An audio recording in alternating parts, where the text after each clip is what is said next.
चांगले हृदयच माणसाला श्रीमंत बनविते. ही श्रीमंती पैशाने येत नाही. तसेच मनुष्याकडे काय आहे यामुळे तो श्रीमंत बनत नाही, तर तो कसा आहे यानुसार बनतो. काय आम्ही पैशाने श्रीमंत आहोत की हृदयाने? उपासना उपासना उपासना उपासना प्रभुजी करो उपासना प्रभुजी करो उपासना उपासना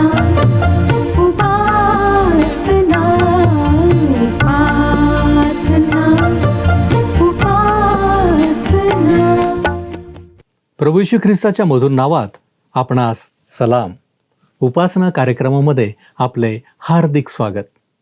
प्रियांनो, आजच्या आधुनिक युगामध्ये पैसा हा एक कळीचा मुद्दा बनला आहे. जीवनामध्ये जगण्यासाठी आम्हाला पैशाची गरज आहेच आणि ते काही नाकारता येण्यासारखे नाही. परंतु पैशाची हाव किंवा लोभ ही एक भयंकर गोष्ट आहे. पैसा आज आहे तर उद्या नाही. आजही या जगामध्ये कितीतरी लोक आहेत जे आपल्या संपत्तीवर भरोसा ठेवतात आणि आपल्या विपुल धनाचा तोरा मिरवतात. असे जरी असले तरीही पैसाच सर्व काही नाही याची जाण आम्हा प्रत्येकाला असावी. बायबल देखील म्हणते की सर्व वाईटाचे मूळ हे पैसा आहे. मग असे जर आहे तर या जगामध्ये आम्ही राहावे तरी कसे, असा प्रश्न नक्कीच आम्हाला पडू शकतो. प्रियांनो, आजच्या अध्ययनात आपण धनाची व्यर्थता आणि धनलोभींचा शेवट याविषयी पाहणार आहोत. आम्ही आमचे लक्ष कशावर केंद्रित करावे हे देखील या अध्ययनातून आम्हाला समजणार आहे. तर मग चला प्रियांनो, आपण आपल्या अध्ययनाची सुरुवात करूया. श्रोत्यांनो, आज आम्ही स्तोत्रसंहिता 49 अध्यायाचे अध्ययन सुरू करीत आहोत. जे आपल्या धनसंपत्तीविषयी बढाई मिरवतात त्यांच्या अंताविषयी सांगणारे हे स्तोत्र आहे. ह्या स्तोत्राद्वारे निर्गम विभागाचा पहिल्या हिस्स्याचा शेवट होत आहे. आपण परमेश्वर नीतिमान व दुष्ट यांच्याशी कशा भिन्न प्रकारे वागतो हे पाहिले. आपण पाहिले की जे देवाचे लोक त्याच्यापासून दूर आहेत, आपल्या देशातून बाहेर आहेत, त्यांचे तो कशा प्रकारे मार्गदर्शन करतो. त्याने त्याच्या लोकांना स्वतः जवळ घेण्यामागे काय उद्देश आहे, त्या भयंकर क्लेशाच्या वेळी तो त्यांना कशा प्रकारे सुरक्षित ठेवणार हे सर्व विदित केले आहे. ज्या प्रकारे इस्रायली लोक मिस्र देशात गुलाम होते तेव्हा देवाने त्यांना त्यातून सुरक्षित सोडवले, त्या प्रकारे तो भविष्यातही त्यांचे रक्षण करणार व त्यांना सोडवणार. नीतिमान व दुष्ट ह्यांच्याशी परमेश्वर ज्या प्रकारे वागतो त्यातली भिन्नता दाखविण्याकरिता हे 49 स्तोत्र लिहिण्यात आलेले आहे. हे स्तोत्र नक्की धनाच्या नश्वरतेविषयी सांगते किंवा तशा प्रकारच्या गोष्टी सांगून आम्हाला संकटे व दुःखे पेलण्याचे तत्वज्ञान सांगते असे नाही. तसेच हे स्तोत्र असेही सांगत नाही की नीतिमानाला शेवटी पारितोषिक मिळेल आणि अंतिम विजय न्यायाचाच होईल. परंतु हे स्तोत्र धनाच्या व्यर्थतेविषयी तर सांगतेच, पण जे धनाची बढाई मिरवतात त्यांचा शेवट काय होईल तेही सांगते. 49 स्तोत्र 1-4 वचने वाचूया. अहो सर्व लोक हो, हे ऐका, जगात राहणारे उच्च व नीच, श्रीमंत व दरिद्री लोक हो, तुम्ही सर्व कान द्या. माझे मुख ज्ञान वदणार आहे, माझ्या मनचे विचार सुज्ञतेचे असणार. मी दुष्टांताकडे कान लावीन, मी वीणेवर गाणी गाऊन गूढ वचन उलगडून सांगेन. श्रोत्यानो, या स्तोत्रात स्तोत्रकर्त्याने जशी लोकांना काही ऐकवण्यासाठी हाक मारली तशीच हाक आम्हाला पुढच्या म्हणजे 50व्या स्तोत्रातही आढळते. यशायाच्या पहिल्या अध्यायातही अशा प्रकारची हाक आढळते. अनुवादाच्या पुस्तकात आपण ही हाक वाचली आहे. त्या संदर्भात तुम्हाला आठवतच असेल श्रोत्यांनो की परमेश्वर आपल्या लोकांना वचनदत्त देशात नेण्यासाठी सज्ज होता. त्यावेळेस त्याने आपण या लोकांना जी वचनदत्त भूमी देणार होता तिच्याविषयी व त्या संदर्भातल्या नियमांविषयी साक्षीदार होण्याकरिता आकाश व पृथ्वी यांना हाक मारली. आपण तो संदर्भ वाचूया. अनुवादाचे पुस्तक 32वा अध्याय आणि पहिले वचन. अनुवादाचे पुस्तक 32वा अध्याय पहिले वचन. हे आकाशा, कान दे, मी बोलत आहे. पृथ्वी माझ्या तोंडचे शब्द ऐको. ही मोशेच्या गाण्याची सुरुवात आहे व या गाण्यामध्ये परमेश्वर ज्या अटी घालून तो इस्रायली लोकांना वचनदत्त भूमी देत होता, त्याचे साक्षीदार बनण्यासाठी त्याने आकाश व पृथ्वी यांना हाक मारलेली आहे. त्यानंतर साधारण 800 वर्षांनी परमेश्वराने या लोकांना त्यांच्या पापामुळे त्या वचनदत्त देशातून बाहेर काढण्याची वेळ आलेली आहे व याही वेळेस परमेश्वर आकाश व पृथ्वी यांना साक्षीदार म्हणून बोलावित आहे. यशायाचे पुस्तक 1 अध्याय 2 वचनात ह्याचा संदर्भ आपण वाचूया. यशायाचे पुस्तक 1 अध्याय 2 वचन. हे आकाशा ऐक, अगे पृथ्वी कान दे, कारण परमेश्वर बोलत आहे. व पुढे तो त्यांना सांगतो की या पापी व हट्टी लोकांना वचनदत्त देशातून बाहेर काढून देणे कसे न्यायी व योग्य कृत्य आहे. आता या स्तोत्रातही परमेश्वर हाक मारित आहे. तो लोकांना हाक मारित आहे व ज्या प्रश्नामुळे तुम्ही अस्वस्थ असाल त्याविषयी तो लोकांना काही ऐकवणार आहे. या गोष्टीची सुरुवात एका प्रश्नाने होते. 49वे स्तोत्र 5वे वचन वाचूया. मला फसविणाऱ्यांचा दुष्टपणा मला वेढितो, अशा विपत्काली मी का भ्यावे? हा प्रश्न नक्की कोणी विचारला आहे असा प्रश्न तुमच्या मनात उपस्थित झाला असेल. हा प्रश्न एखाद्या स्वतःवर विश्वास ठेवणाऱ्या श्रीमंताने विचारला का, की एखाद्या अन्याय सहन करणाऱ्या नीतिमान माणसाने विचारला आहे, की अतिशय गरिबीत असलेल्या व्यक्तीने विचारला आहे? हा प्रश्न आहे. मला असं वाटतं की हा प्रश्न गरिबाने विचारला आहे. अनेकदा आमच्या मनात अशाच प्रकारचे प्रश्न उपस्थित होतात की परमेश्वर काही लोकांना श्रीमंत का होऊ देतो? त्यांचे काय होणार आहे? इतर लोकांप्रमाणे त्यांना काहीच कसा त्रास होत नाही आणि ते कसे निभावून जाऊ शकतात? आता या प्रश्नांविषयी स्तोत्रकर्त्याजवळ काय उत्तर आहे ते आपण पाहणार आहोत. 6 आणि 7 वचने. ते तर आपल्या संपत्तीवर भरोसा ठेवितात व आपल्या विपुल धनाचा तोरा मिरवितात. कोणाही मनुष्यास आपल्या भावाला मुक्त करिता येत नाही किंवा त्याच्याबद्दल देवाला खंडणी देता येत नाही. श्रोत्यानो, ही गोष्ट किती सूर्यप्रकाशा इतकी स्पष्ट व खरी आहे. धनवान मनुष्य आपल्या धनाने तारण विकत घेऊ शकत नाही. जर एखाद्या धनवानाला वाटत असेल की आपण आपल्या धनसंपत्तीच्या जोरावर मुक्ती किंवा तारण मिळवू शकतो, तर तो त्याचा अतिशय चुकीचा समज आहे. असा विचार करणाऱ्याला कधीही मुक्ती मिळणे शक्य नाही. रोमकरासपत्र 4 अध्याय 5 वचन सांगतं, पण कर्म न करिता अधर्म्याला नीतिमान ठरविणाऱ्यावर विश्वास ठेवणाऱ्याचा विश्वास नीतिमत्व असा मोजण्यात येतो. मुक्तीच्या प्राप्तीसाठी काय करावे लागते असे तुम्हाला वाटते? पवित्र शास्त्र आम्हाला सांगते श्रोत्यानो, की त्यासाठी फक्त एका गोष्टीचे अगत्य आहे, ती म्हणजे पुनरुत्थित येशू ख्रिस्ताला विश्वासाने आपल्या जीवनाचा राजा बनवणे व त्याच्याकडे उद्धाराकरिता जाणे. आता या स्तोत्रामध्ये त्याने आकाश व पृथ्वी यांना पुन्हा साक्षीदार म्हणून बोलावले आहे. धनाची व्यर्थता, लोक व धनाचा शेवट काय होईल ह्याविषयी तो या ठिकाणी बोलत आहे. वाचूया श्रोत्यानो, 49वे स्तोत्र 8वे वचन. त्याने सर्वदा जगावे, त्याला कधी गर्तेचा अनुभव घडू नये, म्हणून त्याला देवाला खंडणी भरून देता येत नाही. श्रोत्यानो, ही गोष्ट 101% खरी आहे की कोणाही मानवाला धनाच्या साह्याने मुक्ती विकत घेता येत नाही आणि आपल्या पुण्यकर्मानेही त्याला स्वतःसाठी किंवा आपल्या प्रिय व्यक्तीसाठी मुक्ती मिळवणे शक्य नाही. पवित्र शास्त्र सांगते की केवळ प्रभू येशूने वधस्तंभावर जे स्वतःचे निर्दोष निष्कलंक रक्त सांडवले व सर्व मानव जातीच्या पापांची खंडणी भरून दिली, त्यावर व त्याच्या पुनरुत्थानावर विश्वास ठेवल्याने आम्हाला मुक्ती किंवा तारण मिळते. 9वे वचन पहा. कारण त्याच्या जीवाची खंडणी इतकी मोठी आहे की तिची भरपाई करण्याचे नेहमी अपुरेच राहणार. श्रीमंत माणूस इतर कोणत्याही माणसाप्रमाणे मरण पावतो. मला वाटतं याच आधारावर प्रभू येशू ख्रिस्ताने दरिद्री लाजरस व एक श्रीमंत माणूस यांचा दाखला सांगितला. कोणीही श्रीमंत माणूस त्याच्या धनाच्या बळावर स्वतःचा किंवा इतरांचा आत्मा खंडणी देऊन सार्वकालिक जीवनासाठी सोडून घेऊ शकत नाही.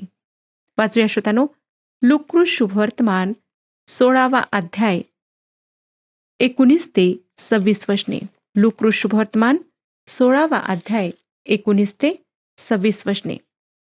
ह्या ठिकाणी लिहिलेलं आहे, कोणी एक श्रीमंत मनुष्य होता. तो जांभळी व तलम वस्त्रे घालीत असे आणि दररोज थाटामाटाने ख्याली खुशाली करीत असे. त्याच्या दरवाजाजवळ फोडांनी भरलेला लाजर नावाचा एक दरिद्री माणूस टाकण्यात आला होता. त्या श्रीमंताच्या मेजावरून खाली पडेल त्यावर आपले पोट भरावे अशी त्याची इच्छा असे.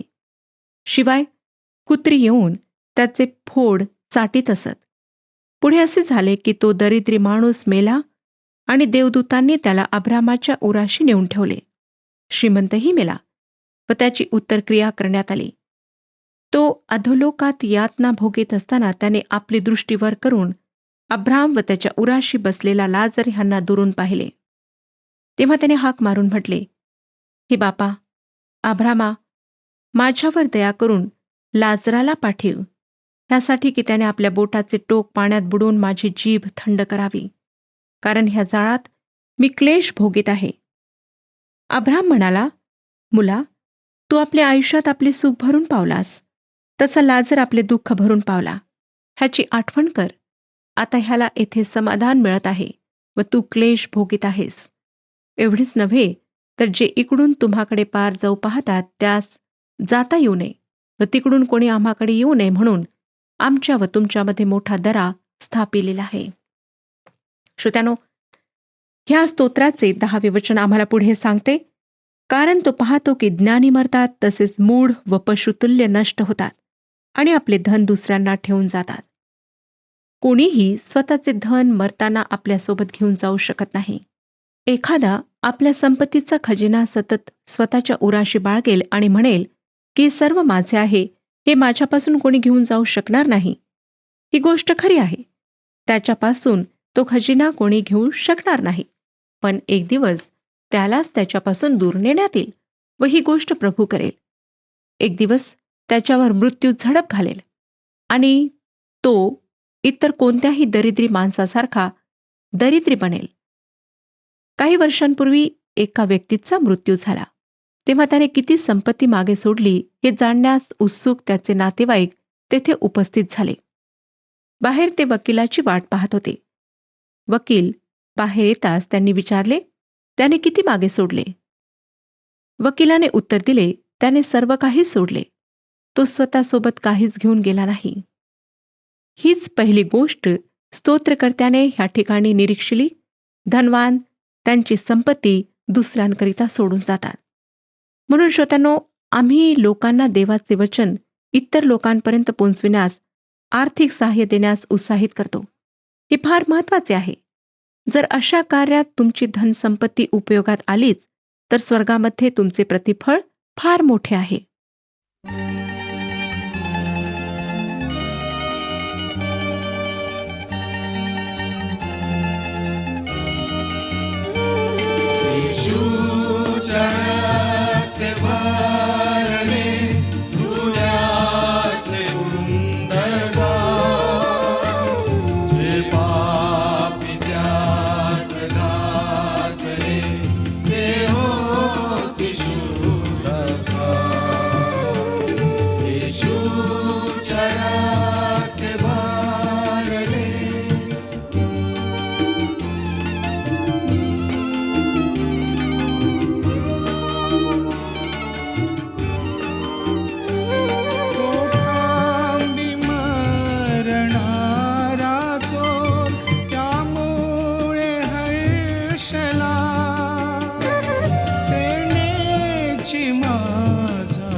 असे म्हटले आहे की प्रेत वस्त्राला खिसे नसतात.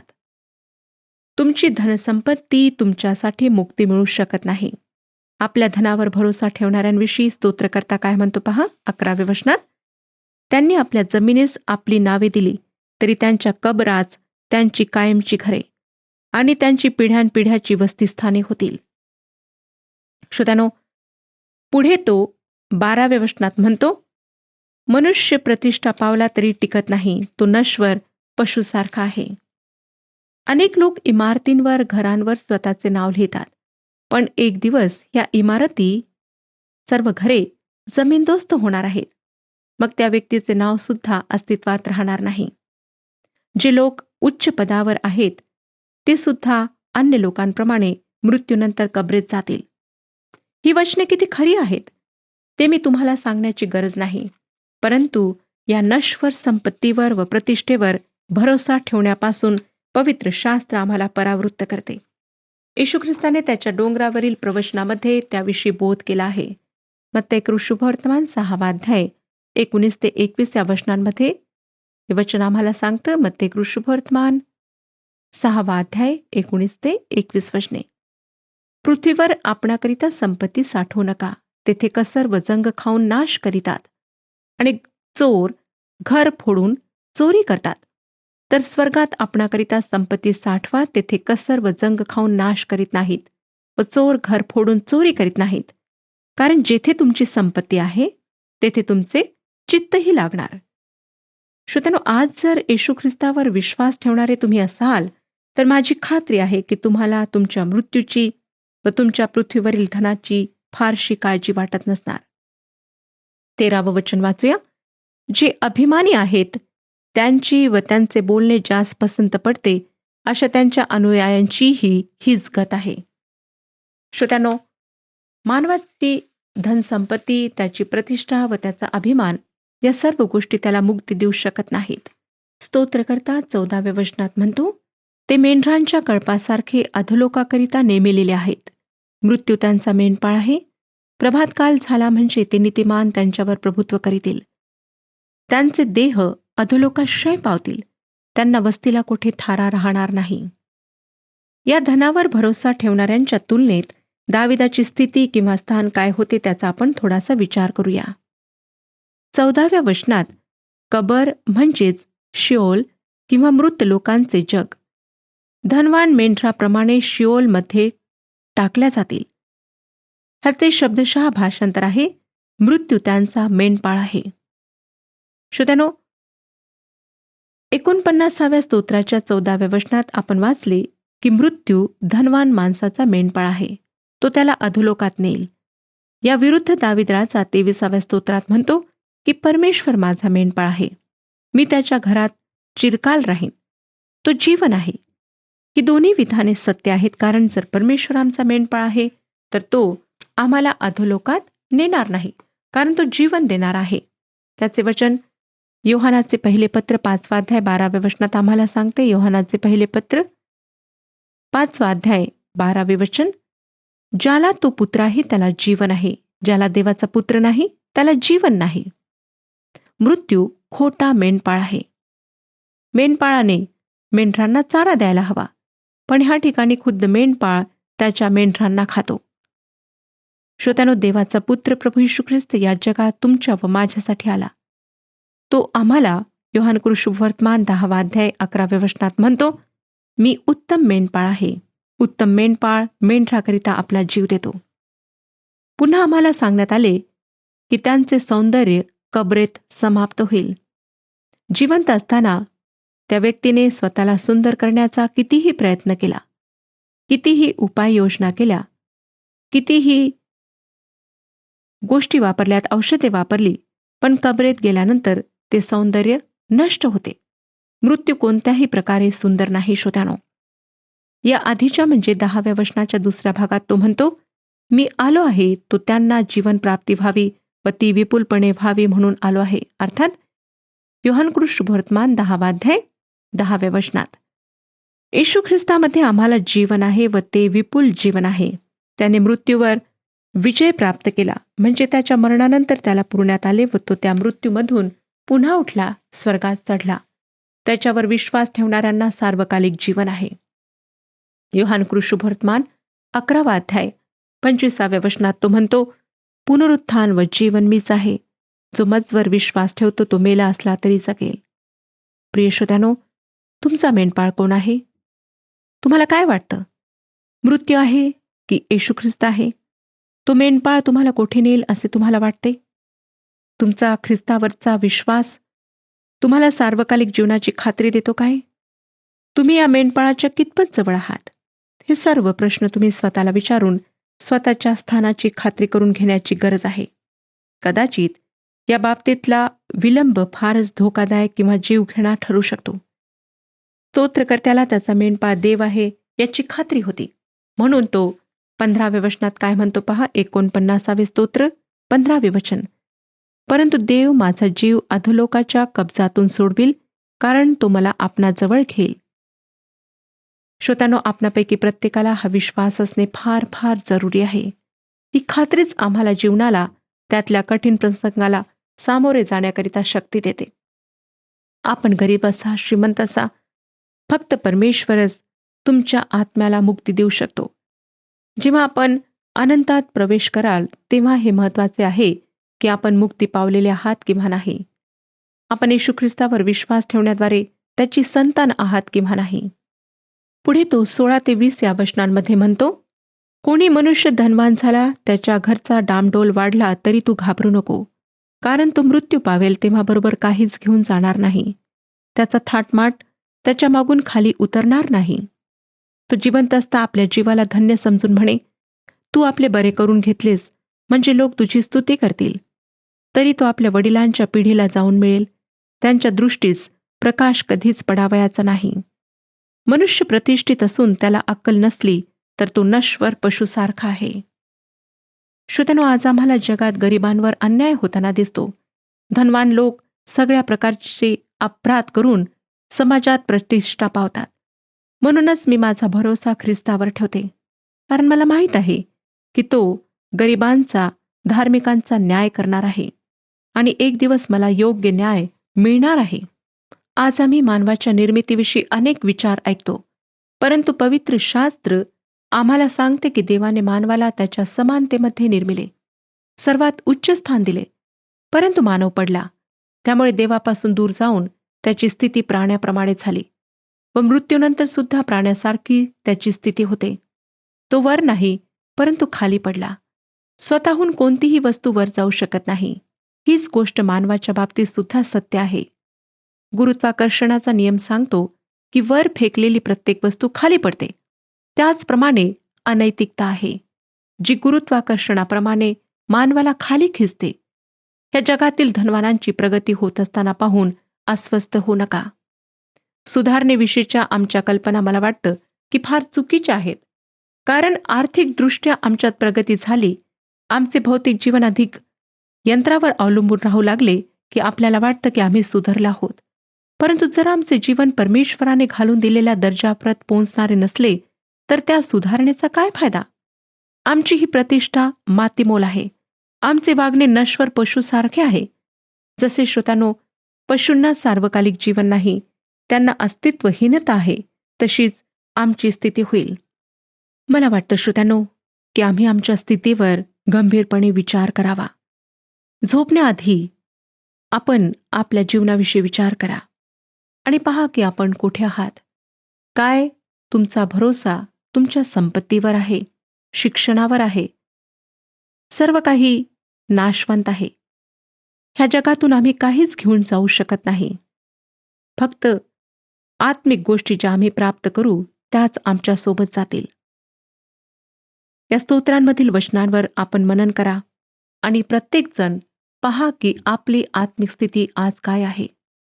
काय आपण स्वर्गामध्ये जीवन व्यतीत करणार की नरकामध्ये करणार? लक्षात ठेवा की तुमचे दानधर्म, पुण्यकार्य सर्व काही परमेश्वरासमोर व्यर्थ आहे. आज परमेश्वर आपणाशी बोललेला आहे, तेव्हा गंभीरपणे विचार करून आपल्या सर्व पापांची कबुली द्या. ख्रिस्ताला आपल्या जीवनामध्ये स्थान द्या. त्याला आपला तारणारा म्हणून स्वीकारा. परमेश्वर आपणास सर्वांस आशीर्वाद देव.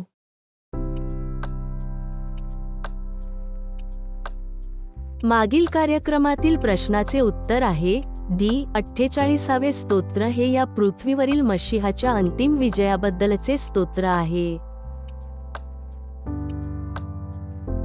आजचा प्रश्न, येशू ख्रिस्तावर विश्वास ठेवणाऱ्यांना काय प्राप्त होते? ए. संपत्ती, बी. प्रतिष्ठा, सी. सार्वकालिक जीवन, डी. डामाडौल.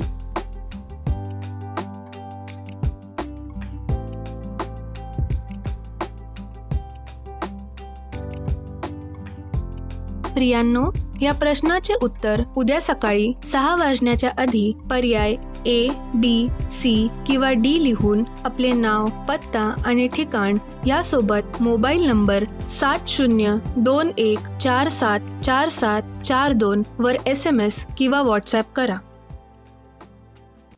प्रियांनो, आम्ही पाहिले की संपत्ती एखाद्या व्यक्तीचे जीवन वाचवू शकत नाही, आम्हाला सार्वकालिक सुख देखील देऊ शकत नाही.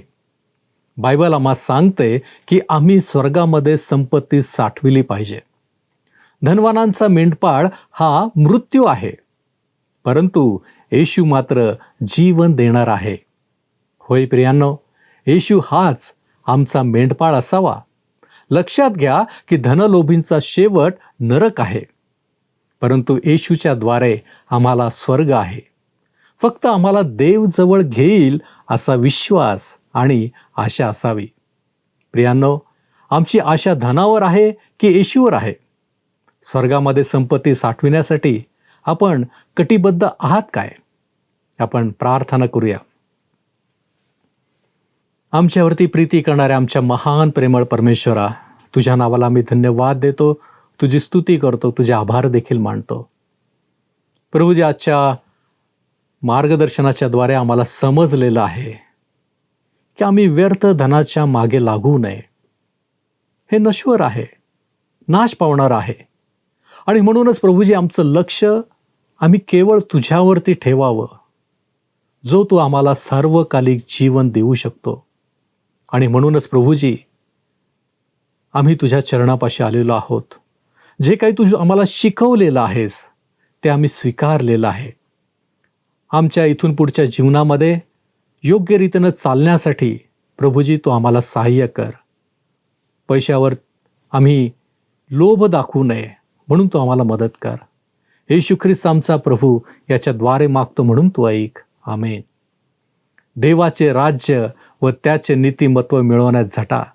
प्रभू आपणास सहाय्य करो.